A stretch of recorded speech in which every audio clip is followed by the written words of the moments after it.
Every year I tell myself that when the major awards shows announce their nominees, I'm not going to get upset. Golden Globes, the Oscars, they don't define how great a film or an actress or actor is.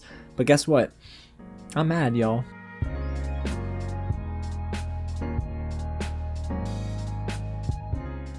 What's going on, you guys? James here with another real reaction, and today I'm going to be breaking down and reacting to the entire list of nominees for the Golden Globes. Now, this is going to be my first time looking at every single nominee. Now, earlier today I was working and could not actually sit down and see everything. Saw some highlights on Twitter, and let me tell you guys, I'm not happy, okay? There are some major snubs here that we will talk about that I am very upset that they did not get nominated. This is awful, but we will break it down and we'll go through it together. Now, before we get into that, guys, if it is your first time here at the channel, welcome to Real James, where I talk about movies and TV and all the news in between, just like this. So if you don't want to miss out on any videos moving forward, go ahead and hit the big red button below, subscribe to the channel, and tap on that bell so you can be the first one in the comments. And guys, speaking of comments, let's have a conversation about this.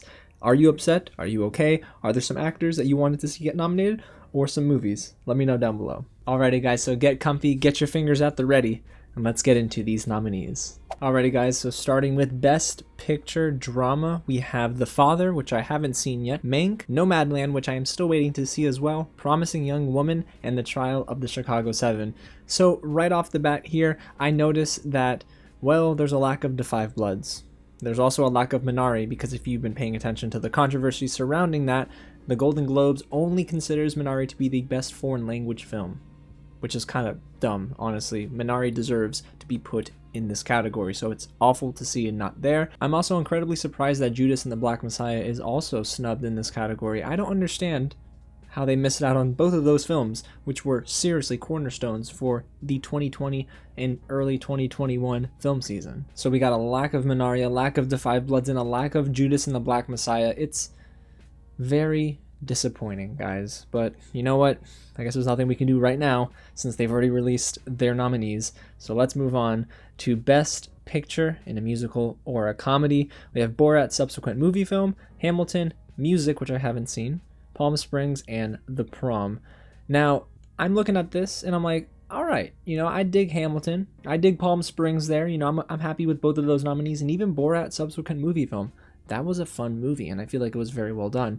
Now, what I will say is that I would have rather Jingle Jangle get nominated over The Prom, because The Prom, for me, it is getting nominated here because of its clout, right? It has a ton of actors and actresses that are a part of it that are legends, like Meryl Streep, and I don't understand exactly how Jingle Jangle didn't get looked at here. That film is very, very good, and honestly it is a better musical if we're looking at just strictly musical than The Prom is. Alrighty guys, let's move on. My blood pressure is rising a little bit. I'm a little upset. Alright, but let's move on to Best Actress in a Motion Picture Drama. We have Viola Davis, Andra Day, we have Vanessa Kirby, Frances McDormand, and Carey Mulligan. First of all, yes, Viola Davis, praise God she got nominated here. Carey Mulligan, heck yeah. Vanessa Kirby, I'm very happy with, actually. Now, I haven't seen Frances McDormand or Andra Day in their respective roles, so I'm curious to see how that'll play out, but I'm not terribly upset here, but I am a little upset at the fact that Zendaya did not get a nomination here. Now, listen, I know she is an award-winning actress now. I'm so glad we can say that after her big Euphoria win, but I don't understand how Zendaya gets overlooked. I mean, yes, if you need to add another slot, but like, this is the thing that I get so upset with when it comes to the Golden Globes, is that they overlook prominent actresses in roles like Zendaya's, and it's just tired of it. All right, I'm tired of this happening. So, mamma mia. Let's move on to Best Actor in a Motion Picture Drama. We have Riz Ahmed, Chadwick Boseman, Anthony Hopkins, Gary Oldman, and Tahar Rahim. I have not seen Tahar Rahim, and I still haven't seen Anthony Hopkins in The Father, because Lord knows it's hard to find either of those films right now. But what I will say is that why no Steven Yeun here?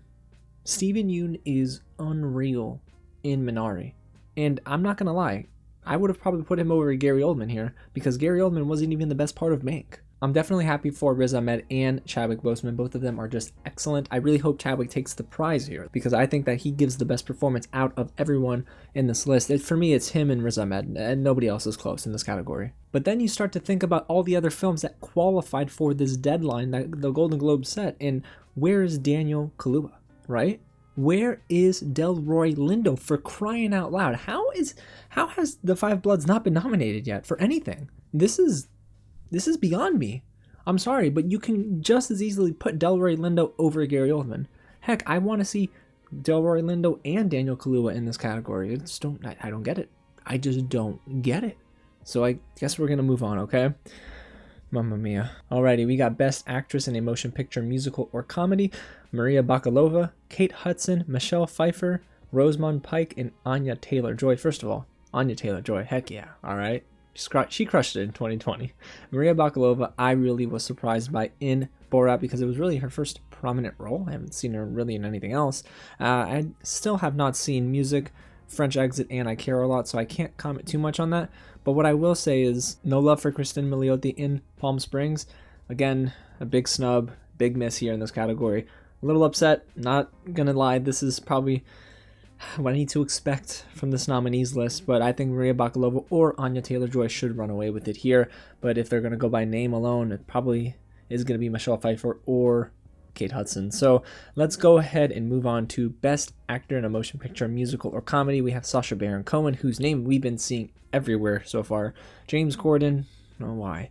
Lin-Manuel Miranda, Dev Patel, and Andy Samberg. So the only film I have not seen, the only performance I haven't seen on this list is Dev Patel in The Personal History of David Copperfield. The movie didn't get too much play last year, and unfortunately it's not widely available right now, so I might have to go back and check it out, but I love me some Dev Patel. Now right away, I am happy for Andy Samberg. I'm super happy for Sacha Baron Cohen because he had himself a very versatile 2020. But James Corden? Like, I'm sorry, James Corden was one of the worst parts of the prom, so seeing him here is a little surprising. I would have much rather have seen Daveed Diggs, and I get it, Lin-Manuel's already nominated for Hamilton, but who cares? Daveed Diggs gave an amazing performance. I would have really, really much rather have seen him in James Corden's spot. But hey, like I said, the nominees are already in, so let me just keep getting mad here and move on to Best Supporting Actress in a Motion Picture. We have Glenn Close for Hillbilly Elegy, a movie that is not one that is very memorable. We have Olivia Colman in The Father, Jodie Foster, we have Amanda Seyfried, and Helena Zengel. First of all, super cool to see Helena Zengel get nominated because in a movie alongside Tom Hanks, I think she actually outshined him in that film. I believe she gave the best performance of the movie, and News of the World is much better for her. Now, I'm super happy to see Amanda Seyfried on this list because, whoa, she was the best part of Mank. Like I said earlier, Gary Coleman was not even close to her, even though the film is more so about him. But yes, Amanda Seyfried, of the nominees here, deserves to get the award. Now, to who got snubbed. Very, very upset that Dominique Fishback got overlooked. I said it in my review for Judas and the Black Messiah, which drops on Monday, but Dominique Fishback, I had a feeling, would get overlooked by some major awards this year. And here we go. Dominique Fishback gave one of the best performances for films that qualify for the Golden Globes. So how she got overlooked, I don't know, but it's like, did nobody watch Judas and the Black Messiah? Come on. Alrighty, so let's move on to Best Supporting Actor for a Motion Picture. We got Sacha Baron Cohen again. Mamma mia, this guy. He had a good year, don't get me wrong. Daniel Kaluuya for Judas and the Black Messiah, which is weird. Why did he get nominated for a supporting actor? I mean, he's the lead. Anyway, Jared Leto in The Little... Moving on to Bill Murray on The Rocks. Okay, alright. Okay. And Leslie Odom Jr., praise God. Leslie Odom Jr. got nominated here for One Night in Miami. He deserves to win this award. He was fantastic in One Night in Miami. But guys, I mean, I have notes here, but I think I'm just going to go off the top of the dome. Where is Yahya Abdul-Mateen II? I mean, his performance as Bobby Seale in The Trial of the Chicago 7 deserved to get nominated. You could have given Daniel Kaluuya a spot in the Best Actor in a Motion Picture and then swapped it out there. And Jared Leto over who? Bill Murray over who? Both of them actually probably don't really deserve to be in this spot. I mean, I hate to say it, guys, but really? Because you have actors like Chadwick Boseman, rest his soul. He was great in The Five Bloods as Stormin' Norman. Why didn't you put him there? What about Coleman Domingo? What about Clark Peters? For goodness sakes, did no one watch these films that voted on this panel? How do you watch those movies and not say they're a lock to get nominated? It's just beyond me. It's beyond me. And then another snub here, Paul Raci from Sound of Metal. Like, dude, he was great alongside Riz Ahmed. Oh man, I need a drink of water. not just a hard drink. Oh, maybe I'll need one of those. All right, let's move on. Alrighty, so we got Best Director in a Motion Picture, starting with Emerald Fennell. Yes, oh heck yeah, Emerald Fennell, my goodness. David Fincher for Mank, Regina King, One Night in Miami. Yes. Aaron Sorkin for The Trial of the Chicago 7, and Chloe Zhao for Nomadland. I need to see Nomadland. Can it be put out now? Like on PVOD, I'll buy it, I promise. Now I'm digging this list a little bit, but guys, it's missing 2 key directors here. You got Lee Isaac Chung for Minari and Spike Lee for Da 5 Bloods. Please do not tell me, guys, that Da 5 Bloods is getting shut out for the Golden Globes. I will be irate if that's the case, but you could have easily put them in Aaron Sorkin and David Fincher's spot. No disrespect to them, both great directors, but I think Aaron Sorkin's script is better than the direction, and I think David Fincher unfortunately doesn't direct his best movie with Mank. So you gotta give it to Lee Isaac Chung, you gotta give it to even Spike Lee. Like, okay, well, you know what? We can't linger on that too much, can we? So let's get on to Best Screenplay for a Motion Picture with Emerald Fennell for Promising Young Woman. Super side note, Emerald Fennell, directorial debut, and she wrote the screenplay for that film, right, for Promising Young Woman, and gets nominated in both categories. She better run away with that award. She better. I really hope she does. And I hope she runs away with the screenplay as well. Then you got Jack Fincher for Mank, Aaron Sorkin, Christopher Hampton and Florian Zeller for The Father, and Chloe Zhao for Nomadland. I'm really curious to see how this plays out, because again, I haven't seen Nomadland or The Father, but I do believe that Aaron Sorkin might win this award, because The Trial of the Chicago 7 script is out of this world. Emerald Fennell also writes a great script, so I think that they're the front runners, and Chloe Zhao is right around the corner. It would have been really cool to see Kent Powers get nominated here. Like, how did he not for One Night in Miami? That screenplay is exceptional. Kent Powers is great at writing, first of all, and second of all, he writes his butt off with One Night in Miami, let alone the fact that he was also busy with Soul. So I'm like, again, just a little upset here, right? That's a huge snub. Ken Powers, man, he deserves to be in this spot. So let's move on to Best Picture Animated. Got The Croods' New Age, Onward, Over the Moon. Okay, cool, very cool. Soul and Wolfwalkers. Oh, you know what, guys? You know, for the first time in a while, I want to say that Pixar is not the clear standout here, because Wolfwalkers is right around the corner. I think that's the dark horse pick here, guys. I think Soul does win this award, but Wolfwalkers is right around the corner. Now, I don't think you can put it here, but Canvas is great. I think it's mainly because Canvas is a short film, so hopefully it gets nominated down the road. We'll see what happens. We got Best Picture, Foreign Language. Here we go, guys, with the BS. Here we go. Another round. La Llorona, The Life Ahead, Minari, Two of Us. I know I stumbled on Minari's name because I'm just so mad. I'm so mad. How can they put Minari in a corner? Huh? I don't get it. How can you do that and then turn around with The Inglourious Basterds and be like, oh, it's fine. No, not a foreign language film. It's like, it's hypocritical. It's just hypocritical, guys. And I'm just so upset. I do want Minari to win here. I think it will. If not, another round. But I'm so mad, y'all. I'm so mad. I can't. We just got to move on, because if I don't, I'm going to stay here all day and talk about this with you guys. Alrighty, guys. So we got Best Score in a Motion Picture. One category that I absolutely love, because I feel like there's so many scores you can pick out of. Let's see what we got here. Alexander Desplat. That's a great, that's the best part of The Midnight Sky is the score. We got Ludwig Göransson for Tenet. That was arguably his best score yet. James Newton Howard for News of the World. Atticus Ross and Trent Reznor for Mank. And John Baptiste, Atticus Ross, and Trent Reznor for Soul. Trent Reznor has been a very busy guy, if you don't know. He's the dude with 9 Inch Nails, but he's been doing a lot of scores on the side. It is so cool not only to see these films nominated, but I would have liked to have seen One Night in Miami and Judas and the Black Messiah over The Midnight Sky and News of the World. I think that, for me, would have been a shoo-in, because I think Judas and the Black Messiah's score is out of this world. Again, I say it in my review that drops on Monday. I really would like to see Tenet win here. I think it will, to be honest with you. But then you have Mank right around the corner, because I don't know what it is, but the Golden Globes, the Oscars, that might be a darling for them. We'll see what happens. Let's move on to Best Song in a Motion Picture. Oh, Judas and the Black Messiah. Wow. They actually recognize them. Alrighty. Judas and the Black Messiah, Fight for You. The Trial of the Chicago 7, Hear My Voice, The Life Ahead, Losi. We have One Night in Miami, Speak Now, and The United States versus Billie Holiday, Tigris, and Tweed. Now, I haven't seen 2 out of these 5 films, but what I will say is it would be super dope to see Judas and the Black Messiah win here. Okay? Okay, we're going to move on now. Best Drama in a Series. Now, I have to remember that I'm not a TV aficionado, but I have seen more TV last year than in previous years. And what I can confidently tell you is that with this list, I'm just looking at it now for the first time, I've only not seen one show. So we got The Crown, or 2 shows now that I think about it. The Crown I haven't seen. Lovecraft Country, give it all the awards. They better. The Mandalorian, Ozark, I haven't seen that either. And Ratched. How did Ratched? Okay. Anyway, super happy for The Mandalorian. Most happiest for Lovecraft Country, okay? Misha Green and that entire cast and crew. It's fantastic. Out of this world. Give it the award. I don't want to hear any ifs, ands, or buts about it. We're moving on. Best musical / comedy series. Emily in Paris, The Flight Attendant, The Great, Schitt's Creek, Ted Lasso.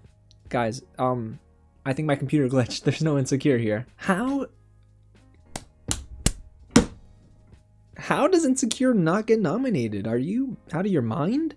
Emily in Paris, The Flight Attendant, The Great, Schitt's Creek, Ted Lasso. Okay, quality shows. Don't get me wrong, all right? I think Schitt's Creek actually wins here, but you're going to tell me Insecure doesn't get nominated here? A once-in-a-generational type of comedy series that is just fantastic, all right? And doesn't get nominated here. All right, I'm about to turn this thing off, right? I'm telling you guys, I'm about to turn this off. Let's move on to Best Television Actress in a Drama Series. Yes, this is where we're going to get Journey. I bet. I hope. Okay, I just quickly glanced before I even started reading and I don't see Journey. All right, we're about to have a talk about this. Olivia Colman, The Crown. We got Jodie Comer, Emma Corrin, Laura Linney. I'm so mad, I can't even. Sarah Paulson. Okay, listen.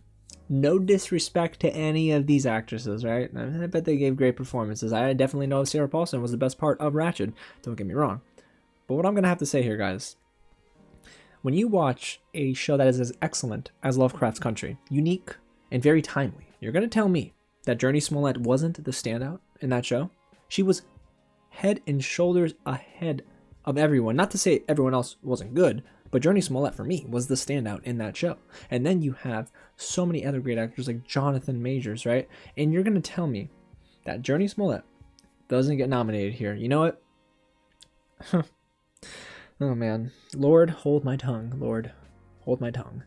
All right, let's move on. So next up, we got Best Television Actor in a Drama Series. Now, I'm not looking at the screen yet, but what I'm going to say, guys, if I don't see Jonathan Majors here, I might just have to flip my desk. Alrighty.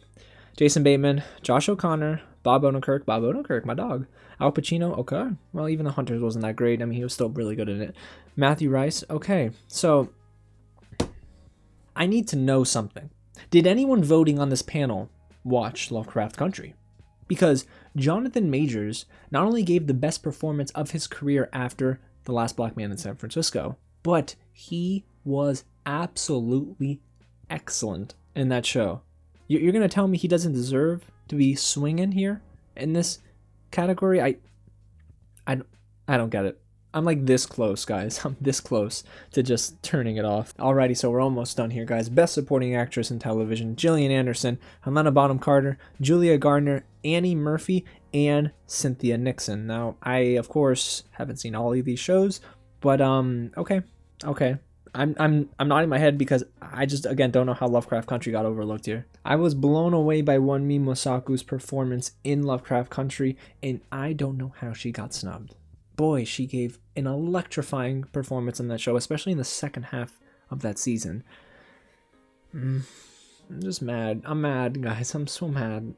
It breaks my heart. So overall, you guys, the nominees list for the 2021 Golden Globes, it's just so underwhelming, okay? And it's also really disrespectful. You know, like, I get that these awards don't define how good a performance is, because Jonathan Majors and Jurnee Smollett, you can't tell me nothing, all right? They delivered 2 of some of the best performances in 2020, okay? So I'm not hearing it otherwise. But what I will say is that this list snubbed so much. The Five Bloods went unnominated. They were cleanly snubbed across the board.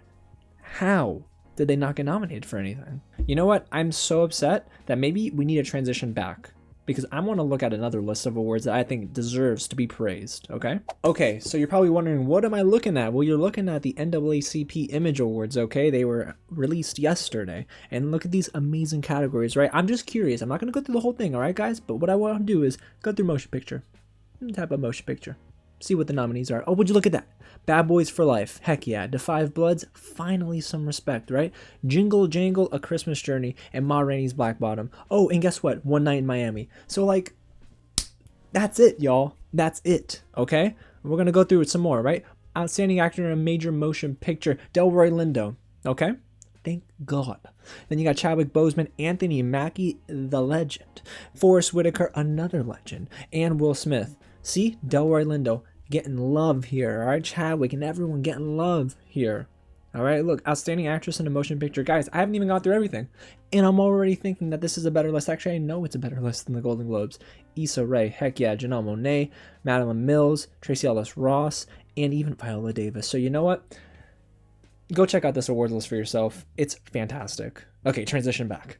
Alrighty, so take two of my overall thoughts on the 2021 Golden Globes. Guys, it's a travesty. Some of these snubs break my heart, and I think what we need to do as film critics who don't get a chance to vote in these award shows, we need to make our voices heard on social media. We need to go out and actually support these amazing directors, actors, actresses, writers, composers. We need to go out there and we need to show them love, right? We need to make our voices heard, and hopefully we do get a chance to vote in these major award shows and can hopefully break down those walls that are once set by so many that came before us. You know, I think that the judges need a little bit of a reality check too, because of the fact that The Five Bloods didn't get nominated. That, you know, is unacceptable. How in the world did Delroy Lindo not get nominated? Enough is enough here, guys. I mean, I don't want to go into 2022 and get mad like this all over again. I'm hopeful it'll change. I'm praying it changes. But you know what? If it doesn't, we will still be here shouting the names of those who deserve to be nominated and those who honestly really deserve all the love and praise for their hard work. So there you have it, guys. I'm done venting, but I want to know what you guys have to say about this list down below in the comments. Get loud and sound off. Let's have a conversation about it. And if you haven't already, smash that like button and the big red button right next to it, because guess what? We're so close to 5,000 subscribers. And if you don't want to miss out on any videos and reactions and news pieces just like this, tap on the bell so you'll be the first one to know when any new video drops. Guys, I'm gonna go do some yoga, because if I don't, I think my blood pressure might stay right here. Again, guys, thank you so much for watching, and I'll catch you at the next screening. And I'll have a smile on my face, I promise.